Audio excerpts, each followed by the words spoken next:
नमस्कार। जीसीटी के इस ऑनलाइन प्लेटफॉर्म पर मैं मुकेश बागर आप सभी का एक बार फिर से हार्दिक स्वागत करता हूं। तो आज अपना नया टॉपिक है जिसका नाम है डायोफेंट्स इक्वेशन, यानी कि डायोफेंट समीकरण। तो उसके बारे में आज की क्लास का अध्ययन करेंगे। उससे पहले मैं आपको बता दूं कि डायोफेंट्स क्या होते हैं। डायोफेंट्स वह होती है जब कोई दो अज्ञात राशियां अपने को दी हुई होती है तो हम उसे अनिर्धारित इनडिटरमाइन या फिर डायोफेंट्स कहते हैं। उसके लिए एक समीकरण होती है, समीकरण में कुछ रूल्स होते हैं। जैसे कि मैंने समीकरण लिख दिया x plus B Y equal to C. तो इसमें जो पूर्णांक है किसका मान 0 होना चाहिए, किसका मान 0 नहीं होना चाहिए, कुछ रूल्स है। उन रूल्स के अकॉर्डिंग है जो समीकरण है वो बनती है। तो करते अपनी क्लास स्टार्ट। तो आइए,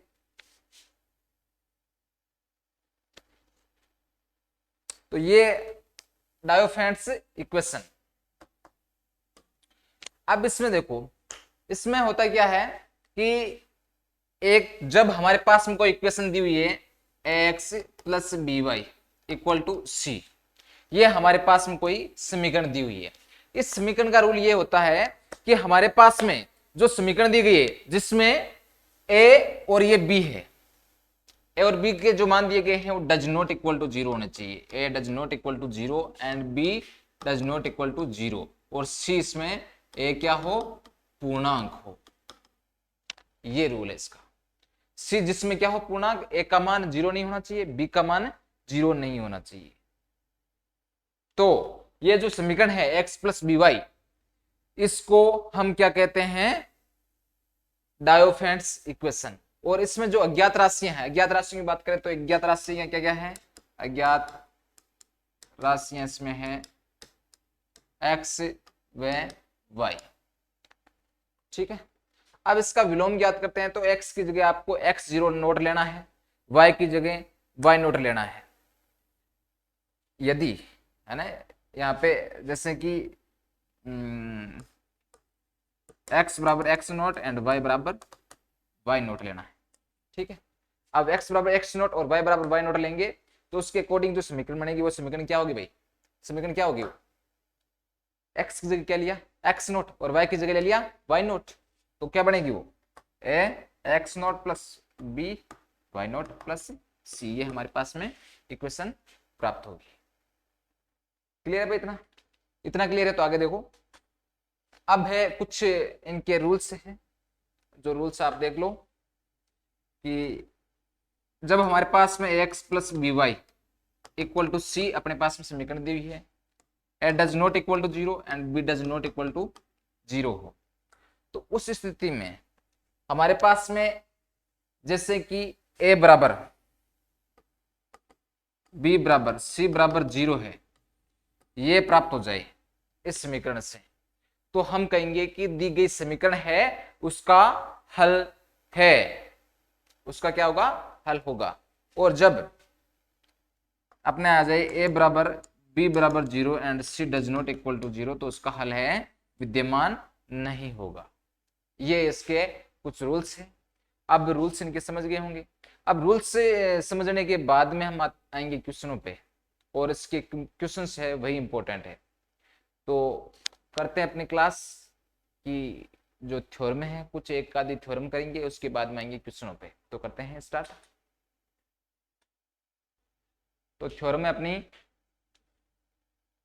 ये, यदि ए बी बराबर डी, तो समीकरण X plus B Y equal to C का हल पूर्णांकीय हल होता है। ये हमें सिद्ध करना है, मान निकालना है, इस जो थ्योरम है उसको हल करना है। इसमें ये भी है आपके, यदि डी अपॉन सी, ये भी दिया हुआ है थ्योरम में। तो भाई इसकी जो शुरुआत है सबसे पहले हम करेंगे कैसे, मानना है।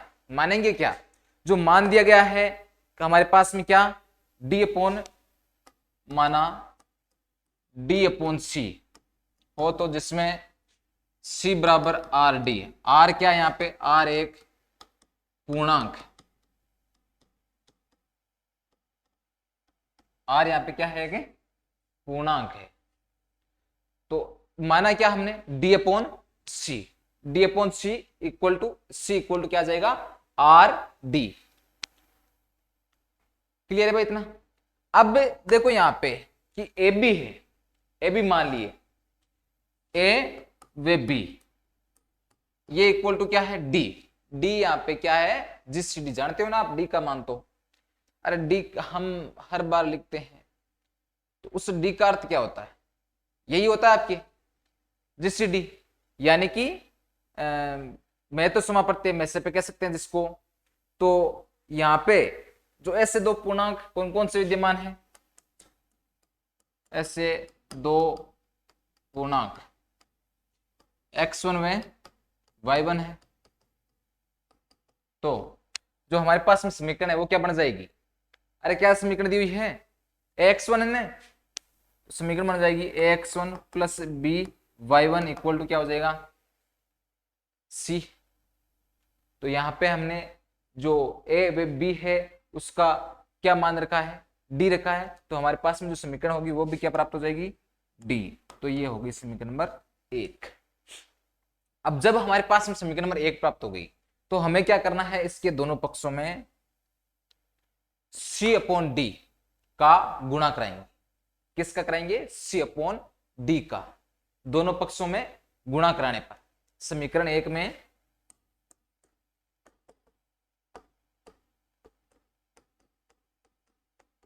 दोनों पक्षों में c अपॉन डी का गुणा कराने पर, ठीक है। अब c अपॉन डी है उसका गुणा कराएंगे तो ये क्या हो जाएगा, यहां पे c अपॉन डी, तो ये हो जाएगा a x1 c upon D dot B plus न c अपॉन डी, ये इक्वल टू हो जाएगा d dot c upon D. D से d कैंसिल हो जाएगा, यहां से आप देखना, इसमें यहां पे जो मान है a x1 c upon D और यहां पे b c अपॉन डी, तो इनको मैं यदि अलग अलग लिखूं, एक को बाहर ले लिया एक को, या फिर मैं इसको ये भी लिख सकता हूं c बराबर, जैसे मैंने एक को बाहर ले लिया तो ये क्या हो जाएगा c upon D x1 plus b c upon D, यहाँ पे कहाँ गया रे भाई वो y1 भी तो है y1 ये ले लिया, तो ये मान किसका चल रहा है, c का चल रहा है ना, तो यहाँ पे a और ये हो गया c upon D x1 plus b c upon D y1, ये मान है दोनों के अलग अलग मान। तो यहां से हम देखते हैं कि ये जो मान है c अपॉन डी x1 और c अपॉन डी y1, उन दोनों के मानों को हम क्या कर देंगे, अरे क्या लिख देंगे a x plus b y, यहां पे जो x और y के मान क्या क्या हो जाएंगे c upon D x1 and c upon D y1, ये इन दोनों के मान होंगे जो कि ऊपर वाले समीकरण है उसको संतुष्ट करेंगे, और संतुष्ट करने पर हम क्या कहेंगे कि इसके हल विद्यमान है। क्लियर है भाई, इतना क्लियर है, तो ये थ्योरम है वो कंप्लीट हो चुकी है, बस इतनी सी है थ्योरम और कुछ भी नहीं है इसमें। अब हम आते हैं अपने नेक्स्ट क्वेश्चनों पर। क्वेश्चन अपने पास में a बराबर 2x plus 3y equal to 4, तो इसमें क्या करना है, a नंबर लगा लो और लिख दो 2x plus 3y equal to 4।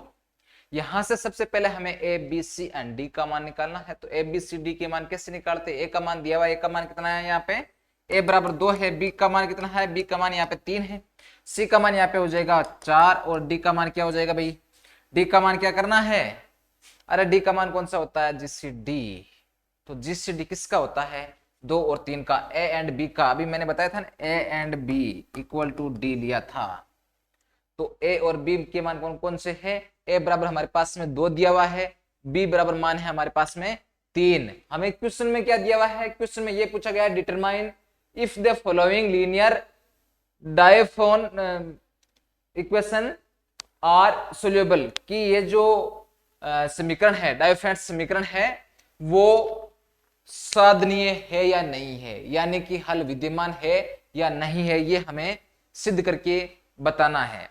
तो हमें सिद्ध करने का तरीका अभी तक मैंने आपको एक ही बताया है, जो कि स्टार्टिंग में बता दिया था, लास्ट जो थ्योरम थी उसमें बताया था। उसी जो तरीका है, टाइप है, उसको अपने दिमाग में रखना है और उसी के अकॉर्डिंग इस क्वेश्चन को हल करना है। तो यहाँ पे ए और बी दिया गया है, तो हम जानते हैं कि ए और बी के है वो क्या है, यहाँ पे 2 और 3 है, तो उनका डी का मान क्या आएगा भाई, 2 और 3 का जीसीडी क्या आएगा, मैं तो समापवर्ती क्या आएगा, ग्रेटर कॉमन डिवाइजर क्या आएगा, 2 और 3 दोनों के अलग लगेंगे, तो इनमें से कुछ भी कॉमन नहीं आने वाला है, कॉमन आएगा तो क्या आएगा 1, तो इसका जीसीडी कितना होगा 1 होगा। तो यहाँ पे आपको क्या करना है, अब यहाँ पे जो बात है वो थोड़ी सी ध्यान में रखने योग्य है, बस आंसर आपके इतना ही है। यदि ये मान आपको निकालना आ गया ना, तो आप बता दोगे कि ये जो मान है, ये वैल्यू है, उसका हल विद्यमान है या नहीं है।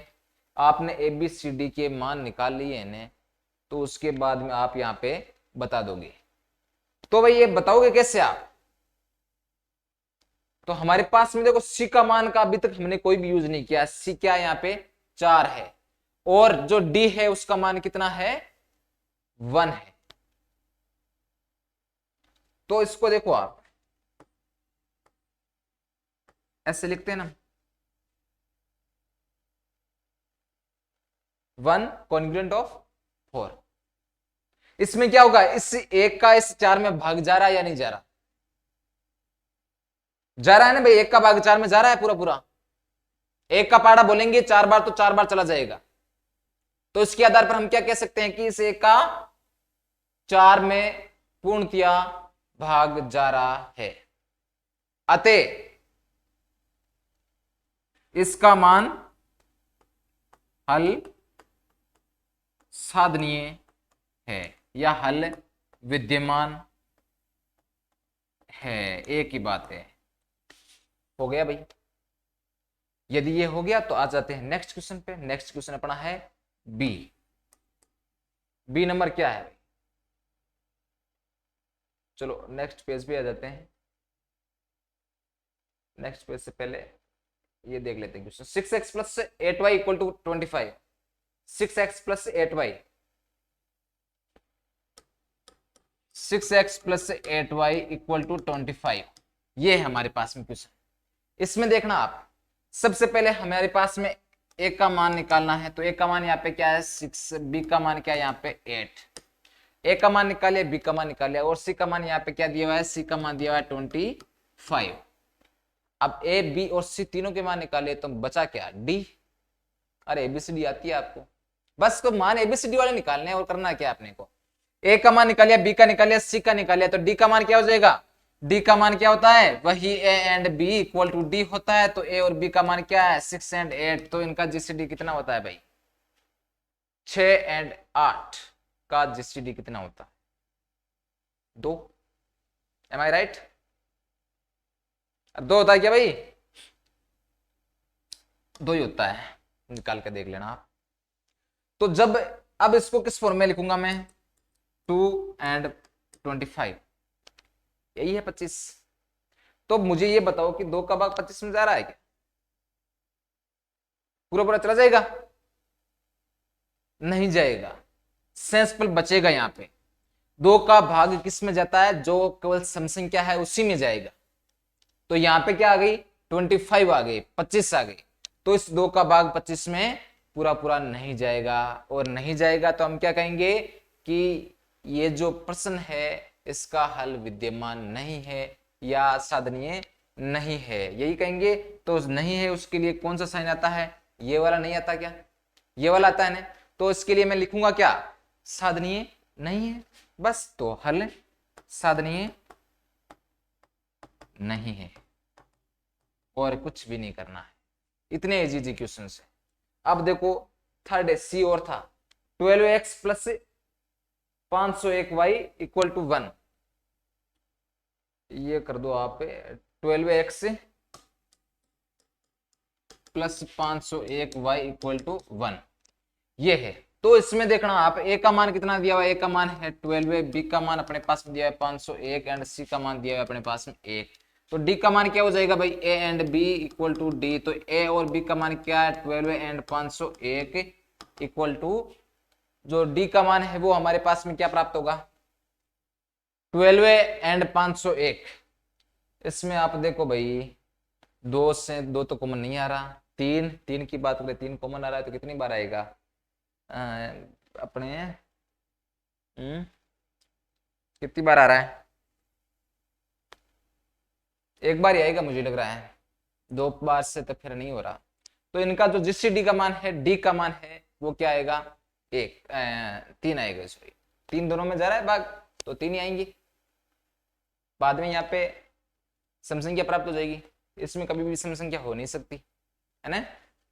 अरे ये होगा जो 12 और 501 है, यानी कि 12 और 501, उनमें जिस डी का मान की बात करें हम, ग्रेटेस्ट कॉमन डिवाइजर, तो वो क्या है, 3।